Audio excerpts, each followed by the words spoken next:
जनता की आवाज सीधी सरकार के पास। हम बनेंगे आपकी आवाज। न्याय और सम्मान की जंग, गरीबों के मान सम्मान स्वाभिमान की जंग। गांव-गांव के गरीबों की आवाज वी न्यूज मीडिया के साथ। ग्राम घरसड़ी के डूब क्षेत्र में चंदुआर घरसड़ी प्रीमियम लीग का आयोजन किया जा रहा है, जिसमें दूर दूर से खिलाड़ी भाग ले रहे हैं। परियोजना द्वारा भी स्थापित होने से आयोजक परियोजना से सहयोग के लिए लगाया गुहार।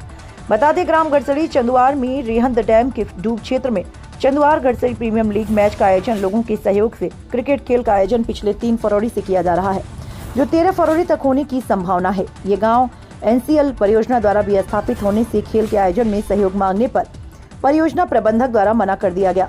इस खेल पर आयोजकों का क्या कहना, आइए सुनाते हैं आपको। विजय विश्वकर्मा कहते हैं कि जब इंसान को, व्यक्ति को जब जुनून होती है तो वह पर्वत को भी रास्ता बना देता है।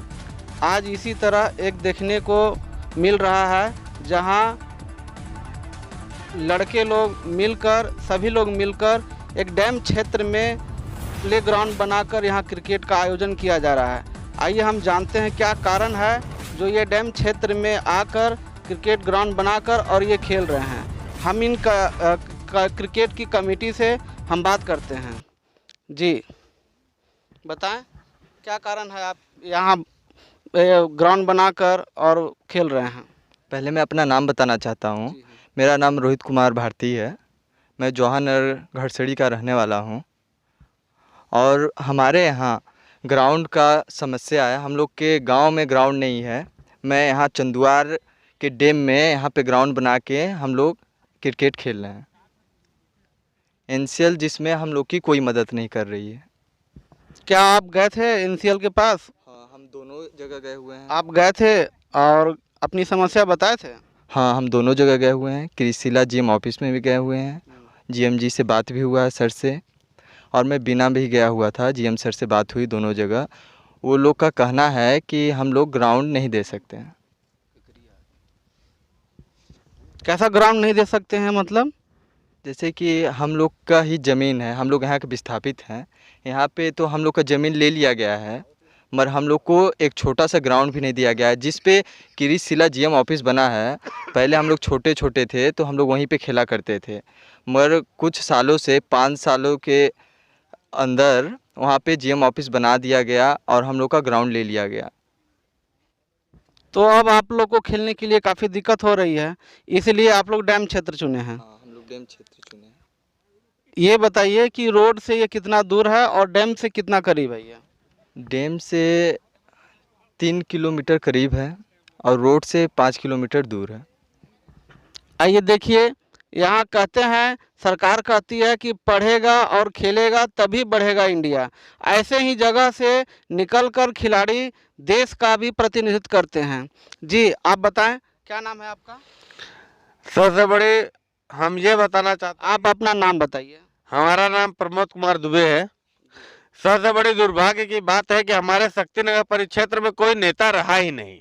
सब के सब शायद दलाल बन गए। जब तक हमारे शक्तिनगर परिक्षेत्र में बसपा सपा की गवर्नमेंट थी, IPD के तहत, CSR के तहत हमारे यहाँ ग्राउंडों में कबड्डी, वॉलीबॉल, क्रिकेट हर साल प्रतियोगिता होती थी। लेकिन जब से ये भाजपा सरकार आई है, तब से दलालों की इतनी ज़्यादा मानसिकता बढ़ गई है, इतनी ज़्यादा मानसिकता प्रबल हो गई है सोच उनकी, कि मतलब हम कुछ भी चाहे कुछ भी कर दें। मतलब किसी भी CSR के तहत 1 नंबर का भी VIP ग्राउंड है, स्टेडियम बना हुआ है, जहाँ के हम लोग चाहें तो अपने ग्राम सभा को लेकर के लोकल परिक्षेत्र में या फिर बाहरी परिक्षेत्र का लेकर के टूर्नामेंट भी करा सकते हैं। लेकिन NCL का प्रबंधक इतना भ्रष्टाचार से लिप्त है, इतना भ्रष्टाचार से लिप्त है, जिसका कोई हद ही नहीं है, सीमा पार है एकदम। तो आप ये कहना चाह रहे हैं कि आप वहाँ गए थे NCL प्रबंधन के पास, इस खेल ग्राउंड के लिए आप डिमांड किए थे, आपकी पूर्ति नहीं हो पाई? बिल्कुल नहीं हो पाई। अब पूर्ति जो ग्राउंड की नहीं हो पाई, नहीं हो पाई। हम लोगों ने 1500, ये भी नहीं कि 10,000, 20,000, 50,000 का कुछ डिमांड किया हो। हम लोग 1500, 150 रुपये के लिए भी गए अपने NCL प्रबंधक के पास, चाहे बीना हो गए, चाहे कृषिशिला हो गए, ये 500 रुपये देने की औकात भी नहीं है इनकी। तो ये दलालों से भी बदतर हैं। ये दलाल जो है ये तो 500 रुपये देने की क्षमता रख रहे हैं हमारे यहाँ। लेकिन हमको लग रहा है कि ये एनसीएल जो प्रबंधक का व्यवस्था है पूरा सीएसआर के तहत, एनसीएल बीना कृषिशिला, ये दलालों से भी बदतर हो गई है। कराया जा रहा है। तो मैं ये कहना चाह रहा हूँ सर कि देखिए हमारा जो गांव है, हमारे गांव जो है 3 प्रोजेक्ट के बीच में आता है। एक्चुअली में क्या है कि ये गांव खड़िया प्रोजेक्ट द्वारा जो है स्थापित किया गया है, प्लस जो है यहाँ के कुछ और भी गांव क्षेत्र हैं जो कि यहाँ के एनसीएल बीना और कृष्णशिला द्वारा जो है प्रभावित है। लेकिन क्या है कि सर ये तीनों प्रोजेक्ट होने के बावजूद यहाँ पर जो है बच्चों के विकास के लिए, जैसे कि उनका जो है शारीरिक रूप से विकास हो और वो जो है कि आगे बढ़ कर के अपने राष्ट्र, अपने राज्य, अपने क्षेत्र का प्रतिनिधित्व कर सके, इसके लिए इनके पास कोई इस तरह का एक विशेष कोई ग्राउंड नहीं है जिसमें जो है कि ये लोग कोई प्रैक्टिस कर सकें। इसलिए मैं चाहता हूं कि देखिए एनसीएल के महाप्रबंधन और जो है कि जो भी यहाँ के वो सक्षम अधिकारी, जो उत्तरदायित्व वाले अधिकारी हैं, वह थोड़ा सा इसको संज्ञान में लेते हुए हमारे इन समस्याओं को देखें, जिससे कि भाई हमारे यहाँ के युवा जो है वो कहीं और किसी भी प्रकार के संसाधन के अभाव में या ग्राउंड के अभाव में जो कि आगे नहीं बढ़ पा रहे हैं, उनको आगे बढ़ने में सहयोग करें।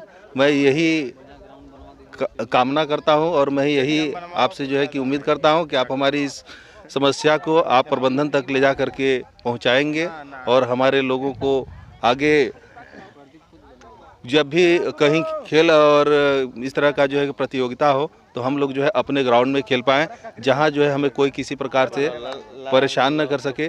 क्योंकि यहाँ पे देखिए कई प्रकार की समस्याएं हो रही हैं। यहाँ पे किसी प्रकार का कोई सिक्योरिटी व्यवस्था नहीं है, यहाँ पे कहीं कोई सुविधा उस तरह की नहीं है, पानी की समस्या है। तो ये हम सारा कुछ देख रहे हैं और फेस कर रहे हैं। तो इसके लिए बहुत बहुत धन्यवाद, थैंक यू जी। जैसा कि ये बात समझ में आई कि ये सभी अपने व्यवस्था के द्वारा ये खेल का आयोजन किया जा रहा है, किसी से चंदा, किसी से सहयोग लेकर सहयोग राशि के माध्यम से कर रहे हैं। जैसा कि आप अभी सुनने को मिला कि प्रबंधन यहाँ के लोगों का ज़मीन और सारा चीज़ एनसीएल प्रबंधन ले लिया है, लेकिन इन लोगों के विकास में उनका ध्यान उदासीनतापूर्ण ये प्रकट कर रहे हैं और ये कहना चाह रहे हैं कि खेल और पढ़ाई दोनों साथ साथ चलेगा, तभी हमारा देश आगे बढ़ेगा। भी मीडिया के साथ मैं विजय विश्वकर्मा, धन्यवाद।